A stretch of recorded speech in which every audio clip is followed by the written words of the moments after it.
വളരെ വേഗത്തിൽ പത്രവാർത്തകളിലേക്ക് പോകാം. വിശകലനങ്ങളും വാർത്തകളുമായി ലിജോ വർഗീസ് നമുക്കൊപ്പം തയ്യാറാണ്. Good morning Lijo. Good morning. തീർച്ചയായും ഇന്ന് ഒരുപാട് വാർത്തകളുള്ള ഒരു ദിവസമാണ്. പ്രത്യേകിച്ച് നമുക്ക് ഇന്ത്യക്കാരെ സംബന്ധിച്ചിടത്തോളം വലിയ തോതിൽ തീരുവ ഇന്ന് അമേരിക്ക ഈടാക്കാൻ പോകുന്ന ദിവസമാണ്. അതുമായി ബന്ധപ്പെട്ട വാർത്തകളാണ് ഏറ്റവും പ്രധാനമായും ഇന്ന് പത്രങ്ങളെല്ലാം നൽകിയിരിക്കുന്നത്. മാതൃഭൂമി പത്രത്തിലുള്ളത് കരടായി തീരുവ എന്നുള്ളതാണ്. US കരട് വിജ്ഞാപനം ഇറക്കി. ട്രംപിൻ്റെ തീരുവ 50% ഇന്ന് മുതൽ എന്നുള്ളതാണ്. ട്രംപിൻ്റെ ഒരു അത് അമേരിക്കയുടെ ദേശീയ പക്ഷി എന്ന നിലക്ക് ഈഗിൾ തുടങ്ങി ട്രംപിലേക്ക് തിരിയുന്ന ഒരു ചിത്രം അതിൽ കൊടുത്തിരിക്കുന്നത് കാണാൻ കഴിയും. അതാണ് ഒരു ചിത്രം. 4 വട്ടം ട്രംപ് വിളിച്ചു, കോൾ നിരസിച്ച് മോദി എന്നുള്ളതാണ് അതിൽ പറഞ്ഞിരിക്കുന്നത്. മനോരമയിലുണ്ട് തീ രൂപ 50% എന്ന നിലക്ക് അതിനെ ഡിസൈൻ ചെയ്തിട്ടുണ്ട്. വഴങ്ങില്ല ഇന്ത്യ എന്നുള്ളതും വെച്ചിട്ടുള്ള ഒരു ചിത്രമാണ് അതിൽ കൊടുത്തിരിക്കുന്നത്. 4.21 ലക്ഷം കോടിയുടെ കയറ്റുമതിക്ക് ഇത് ബാധകമാകും എന്നുള്ളതാണ്. ഇന്ത്യയെ സംബന്ധിച്ച് വലിയ തരത്തിൽ തിരിച്ചടി ഉണ്ടാകുന്ന ഒരു പ്രഖ്യാപനമാണ്. ഈ പ്രഖ്യാപനം വരുമ്പോൾ തന്നെ അല്ലെങ്കിൽ വഴങ്ങില്ല ഇന്ത്യ എന്നോ അല്ലെങ്കിൽ ട്രംപ് വിളിച്ചിട്ട് 4 തവണ വിളിച്ച സമയത്തും പ്രധാനമന്ത്രി നരേന്ദ്രമോദി ഫോൺ എടുത്തില്ല എന്ന് പറയുന്നതിൽ നിന്നാണ് അടുത്ത തരത്തിലേക്കുള്ള ഇന്ത്യയുടെ നയതന്ത്രത്തിലുണ്ടാകുന്ന മാറ്റം ഉണ്ടാകുന്നത് എന്നാണ് മനസ്സിലാക്കാൻ കഴിയുന്നത്. അതിനനുസരിച്ച് മാധ്യമ പത്രത്തിൽ നിന്ന് 7-ാം പേജിലൊരു വാർത്തയുണ്ട്. അതിർത്തി സംഘർഷത്തിന് ശേഷം മോദി ആദ്യമായി ചൈനയിലേക്ക് എന്നുള്ളതാണ്. 2020 ഗാൽവാൻ കുന്നുകളിൽ ഉണ്ടായ 2020 താഴ്വര സംഘർഷത്തിന് ശേഷം ചൈനയിലേക്ക് ഉള്ള മോദിയുടെ ആദ്യ സന്ദർശനമാണ് ഇത് എന്നുള്ളതാണ്. 20 മുതൽ 30 തീയതികളിൽ നടക്കുന്ന 15ാമത് ജപ്പാൻ ഇന്ത്യ ഉച്ചകോടിയിൽ മോദി സംബന്ധിക്കുമെന്ന് വിദേശ സെക്രട്ടറി വിക്രം മിസ്രി പറഞ്ഞു എന്നുള്ള വാർത്തയാണ് അതിലുള്ളത്. അതാണ് മറ്റൊരു വാർത്ത. മറ്റൊന്ന് അത് ജന്മഭൂമിയിലാണ് പത്രത്തിലാണ് ആ വാർത്തയുള്ളത്. Make in India, make for the world. യാത്രയിലെ കുതിച്ചു ചാട്ടമാണ് എന്ന മോദി ഇന്നലെ മാരുതി വിറ്റാര 100ൻ്റെ അത് പുറത്തിറക്കിക്കൊണ്ട് ഇന്നലെ ഗുജറാത്തിലെ ഹർസൽപൂരിൽ നടത്തിയ പ്രഖ്യാപനമാണ് അദ്ദേഹം. അതായത് ഒരു കുറെ കൂടി ആത്മനിർഭർ എന്ന നിലയിലേക്ക് വീണ്ടും ആ പ്രഖ്യാപനങ്ങളോ അല്ലെങ്കിൽ ആ തരത്തിലുള്ള നറേറ്റീവുകളിലേക്കോ രാജ്യം മാറുന്നു എന്നുള്ളത് കൂടിയാണ് അതിൽ നിന്ന് മനസ്സിലാക്കാൻ കഴിയുന്നത്. ഇന്ത്യയിൽ നിന്ന് ഉൽപ്പാദനം നടത്തുകയും അത് കയറ്റുമതി ചെയ്യുകയും കുറെ കൂടി സ്വയം പര്യാപ്തരാകുകയും ചെയ്യുന്ന തരത്തിലേക്ക് മാറണം എന്നുള്ള വാർത്തയാണത്. ജന്മഭൂമി അത്തരത്തിലുള്ള വാർത്ത കൊടുത്തിട്ടുണ്ട്. മറ്റു പത്രങ്ങളിൽ അത് വളരെ ചെറിയ കോളങ്ങളിൽ ആ വാർത്ത പലയിടത്തും നമുക്ക് കാണാൻ കഴിയും.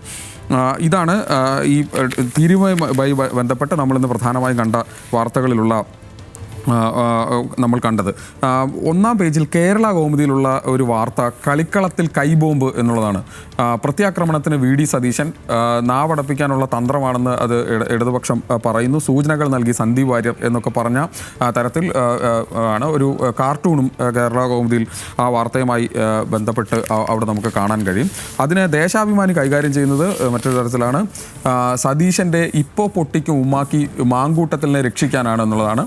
ഇപ്പോൾ പൊട്ടിക്കും തേങ്ങ ഉടയ്ക്കു സ്വാമി എന്ന പഴയ ചിത്രത്തിലെ ഒരു സിനിമയിലെ രംഗം കൂടി ആവിഷ്കരിച്ചുകൊണ്ടൊരു കാർട്ടൂണും അതിൽ കാണാൻ കഴിയും. അങ്ങനെയാണ് ദേശാഭിമാനി ആ വാർത്തയെ പ്ലേസ് ചെയ്തിരിക്കുന്നത് എന്നുള്ളതാണ്. മാതൃഭൂമിയിലേക്ക് വീണ്ടും തിരിച്ചു വരുമ്പോഴുള്ളത് 2 കോടതി വാർത്തകൾ ഇന്ന് ഈ ഹെഡ്ലൈൻ്റെ 2 വശങ്ങളിലായി കൊടുത്തിരിക്കുന്നത് നമുക്ക് കാണാൻ കഴിയും. അതിലൊന്ന് പാലിയേക്കര ടോൾ വിലക്ക് തുടരും എന്നുള്ളതാണ്. ദേശീയപാതയിൽ മണ്ണൂത്തി ഇടപ്പള്ളി മേഖലയിലുള്ള ഗതാഗത കുരുക്കിന്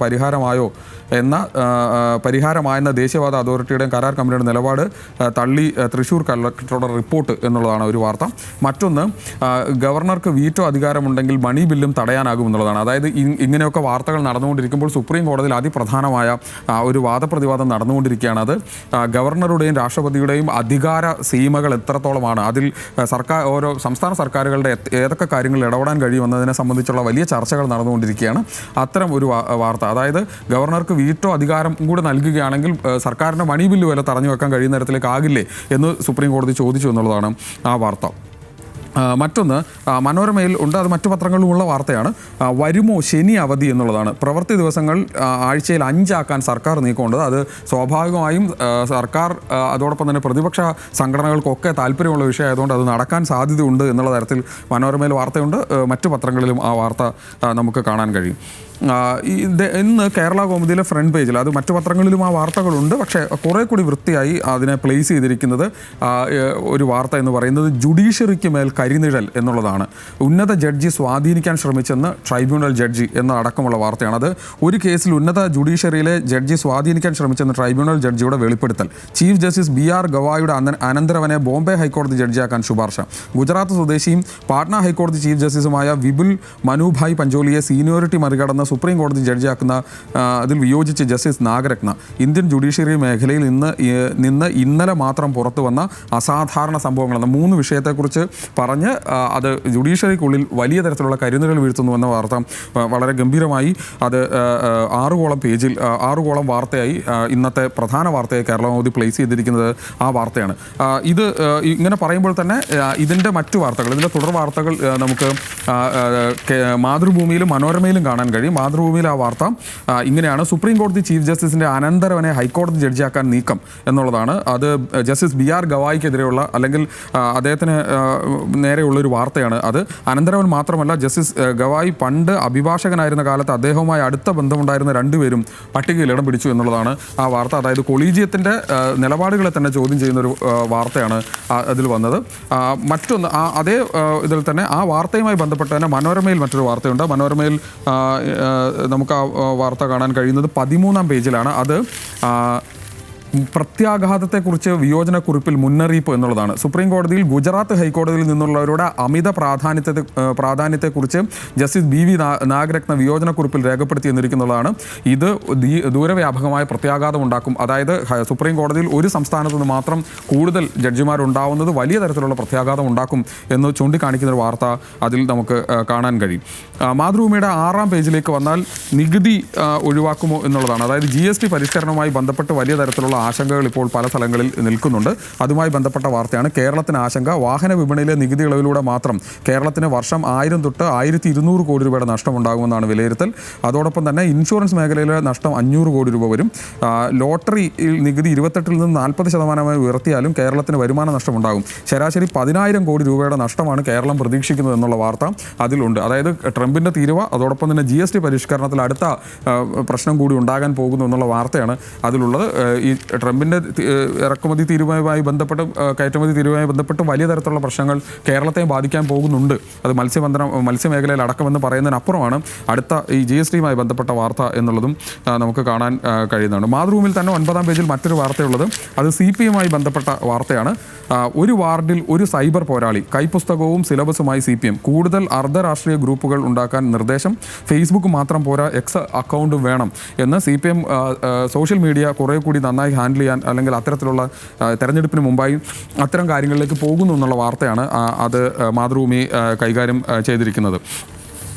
ഇന്ന് 2 ഹെഡ്ലൈനുകളിലായി 2 വാർത്തകൾ മനോരമയും പ്ലേസ് ചെയ്തിട്ടുണ്ട്. മനോരമയുടെ 11-ാം പേജിലാണ് ആ വാർത്തയുള്ളത്. അതിലൊന്ന് ആശയേറുന്നു എന്നുള്ളതാണ്. ആശാ വർക്കർമാരുടെ ഓണറേറിയം 3000 രൂപയെങ്കിലും വർദ്ധിപ്പിക്കാനും വിരമിക്കൽ ആനുകൂല്യമായി 1 ലക്ഷം രൂപ നൽകാനും ശുപാർശ. ആശാ സമര പഠന സമിതി റിപ്പോർട്ട് നൽകി എന്നുള്ള വാർത്തയാണ് അതിലുള്ളത്. മറ്റൊന്ന് ആശയം തരൂ എന്നുള്ളതാണ്. പരാതികളും നിർദ്ദേശങ്ങളും പെട്ടെന്നുള്ള നടപടിക്ക് കഴിയുന്ന ആശയങ്ങൾ വേണമെന്ന് മുഖ്യമന്ത്രി വകുപ്പ് സെക്രട്ടറിമാരോട് ആവശ്യപ്പെട്ടു എന്നുള്ള വാർത്തയും അതിൽ കൊടുത്തിട്ടുണ്ട്. അത് മനോരമയിൽ തന്നെ മറ്റൊരു വാർത്ത, അത് എനിക്കും ബിനിലും കുറേ കൂടി കണക്ട് ചെയ്യാവുന്ന വാർത്ത കൂടിയാണ്. അത് വയനാട്ടുകാരനെ കുറിച്ചുള്ള വാർത്തയാണ്. അംബോ അജിനാസ് എന്നുള്ളതാണ്. KCL 2-ാം സീസണിലെ ആദ്യ ഹാട്രിക്കുമായി K അജിനാസ്. സുൽത്താൻ ബത്തേരി സ്വദേശിയാണ് K അജിനാസ് എന്ന വാർത്തയാണ്. അത് മനോരമയിൽ ആ വാർത്ത ഉണ്ട്. അത് ആ വാർത്ത നമുക്ക് കുറേ കൂടി സന്തോഷം തരുന്ന, നാട്ടുകാരൻ എന്ന നിലയ്ക്ക് സന്തോഷം തരുന്ന ഒരു വാർത്ത എന്ന നിലക്കാണ് അത് വെച്ചിരിക്കുന്നത്.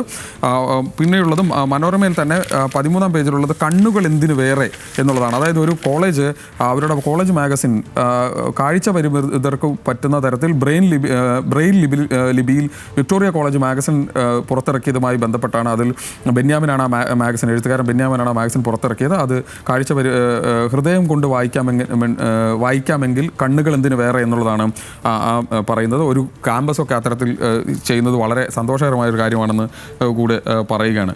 വെൽക്കം ടു ന്യൂജൻ സിലബസ് എന്നുള്ളതാണ് മറ്റൊരു ന്യൂജൻ യൂണിവേഴ്സ് എന്നുള്ളതാണ് 15-ാം പേജിലുള്ള മാതൃഭൂമിയുടെ വാർത്ത. അതായത് പല വാക്കുകൾക്കും വ്യത്യസ്തമായ പേരുകൾ. സോൾട്ടി എന്നാൽ നൂജൻ പറഞ്ഞാൽ അതിനർത്ഥം ഭക്ഷണത്തിന് ഉപ്പുണ്ടെന്നുള്ളതല്ല, മറിച്ച് സങ്കടമാകുന്നു എന്നുള്ളതാണ്.